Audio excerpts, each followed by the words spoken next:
ഈ കാട് ശരിക്കും നമ്മുടേതാണെന്ന് ഓമാനെ വിശ്വസിപ്പിക്കണം. അതിനു പറ്റിയ ചരിത്രം ഉണ്ടാക്കി നമുക്ക് ഇവരെ പറഞ്ഞു പഠിപ്പിക്കാം. വാ സുഹൃത്തുക്കളെ, ഞങ്ങൾ ചരിത്രത്തെ പറ്റി പഠിക്കുന്നവരാണ്.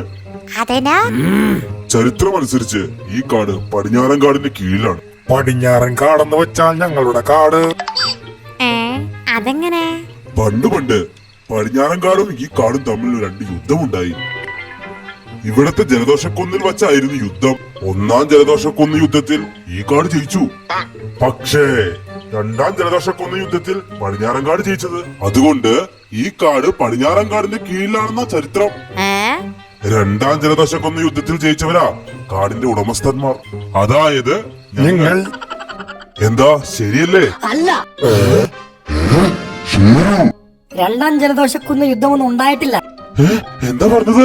എടോ, 2-ാം ജലദോഷക്കുന്ന് എന്നൊരു യുദ്ധം നടന്നിട്ടില്ലെന്ന്. ശരി, ഇതൊക്കെ എങ്ങനെ പഠിച്ചു? ഷേരുവിന്റെ അപ്പൂപ്പന്റെ അപ്പൂപ്പൻ ചരിത്ര പുരുഷനായിരുന്നു.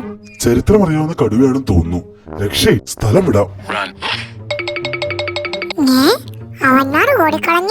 അപ്പോൾ പറഞ്ഞതൊക്കെ തട്ടിപ്പായിരുന്നല്ലേ? ഹോ, ഷേരുവിന്റെ അറിവ് കാരണം നമ്മൾ രക്ഷപ്പെട്ടു. ആട്ടെ, താനെങ്ങനെ അറിഞ്ഞു 2-ാം ജലദോഷക്കുന്നിൽ യുദ്ധം നടന്നിട്ടില്ലെന്ന്? ഷേടാ, ആകെ ഒരു ജലദോഷക്കുന്നല്ലേ ഇവിടെ ഉള്ളൂ. പിന്നെ എങ്ങനെ 2-ാം ജലദോഷക്കുന്ന് യുദ്ധം നടക്കുക?